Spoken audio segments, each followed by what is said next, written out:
Hi everyone, and welcome back to Smarter SAT Prep.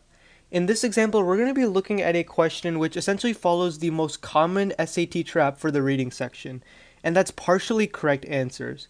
So this is official practice test number 2, and I'm going to be specifically looking at question number 1, which says, which choice best summarizes the passage? So if you want to just take a second to read this over, again, this is official practice test number 2. You can pause the video. I'll give you a couple seconds. Okay, so if you read this passage, it's pretty clear what this is talking about. Essentially, there are two characters. There's the narrator and his boss, Edward Crimsworth.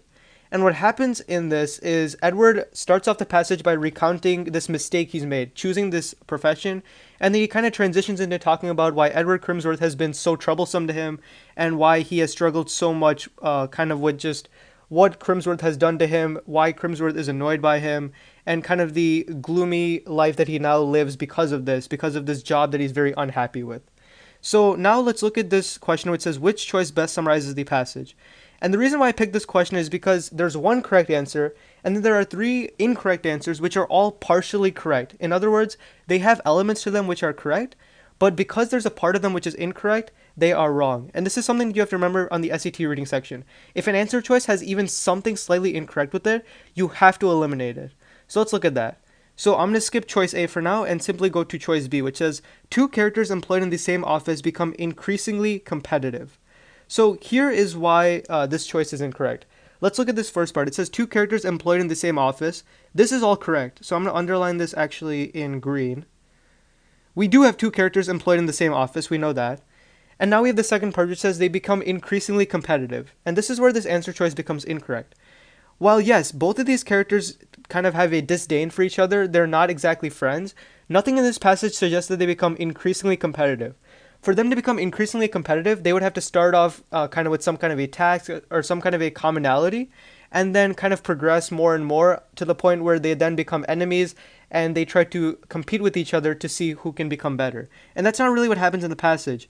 Essentially, Edward Crimsworth kind of just makes the narrator's life difficult. They're not exactly competing with each other. They just don't like each other, and as a result, they kind of develop a sort of kind of mutual feeling of dislike for each other. They just don't seem to get along, but there's no actual competitiveness or kind of want to become better than each other. So we can eliminate choice B. Secondly, we have choice C, which is a young man regrets privately a choice that he defends publicly. So once again, if we break down this answer, a young man regrets privately a choice. Well, we know that. We know he definitely regrets choosing this job that he defends publicly. And once again, we have this incorrect statement. No point in this passage does the narrator discuss his job and his dislike for Edward outside of the workforce. He only talks about his inward feelings and his inward disdain for Edward and the things that he does to him. So we can eliminate this choice because there's simply no statement about him defending himself publicly. He doesn't try to pretend like he likes his job to his other coworkers or anyone else involved.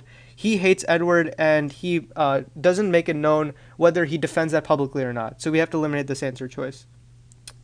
Finally, choice D says a new employee experiences optimism, then frustration, and finally despair. This answer choice seems really kind of like a likely candidate for us to pick because it mentions frustration and despair, two things which are definitely mentioned in this passage. The narrator explains why Edward caused him to feel disdain for his job, and then why he finally goes home to his house, which is very gloomy and very sad, because he knows that every day he goes to work, he's going to feel some kind of sadness. But if we look at the beginning part, this is a new employee experiences optimism. And this simply isn't in the passage. In fact, I'm going to go back up to the top and look at lines 7 through 10, which say the thing itself, the work of copying and translating business letters, was a dry and tedious task enough. But had that been all, I should long have borne with the nuisance. So essentially what the narrator is saying is that when he started this job, he knew that it would be boring. He's essentially just copying and translating business letters. He's not doing anything special. So he knew that there was no optimism from this job to begin with, and he was actually fine with that. All he wanted to do was just kind of go about his work and not have to deal with any outside problems, which unfortunately he encountered. So we can eliminate this choice because even at the start of this passage, the narrator never has any kind of optimism or hope for his future. He knows his job is going to be boring, and he kind of just accepts that. Now let's look at the correct answer, which is choice A.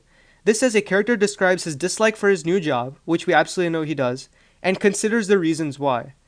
And in this answer choice, we have everything correct. We know that the entire passage is essentially the narrator describing his dislike for his job and him just considering the reasons why.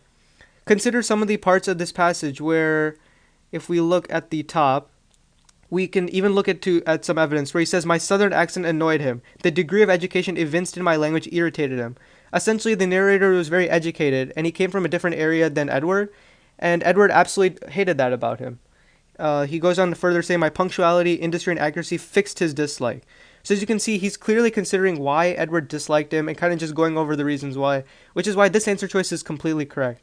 So remember then, on the SAT reading section, you want to understand what an answer choice means, and you want to analyze every part to it. You want to break it completely down, and if it's not 100% correct, you simply have to eliminate it and move on to the next choice. Thank you for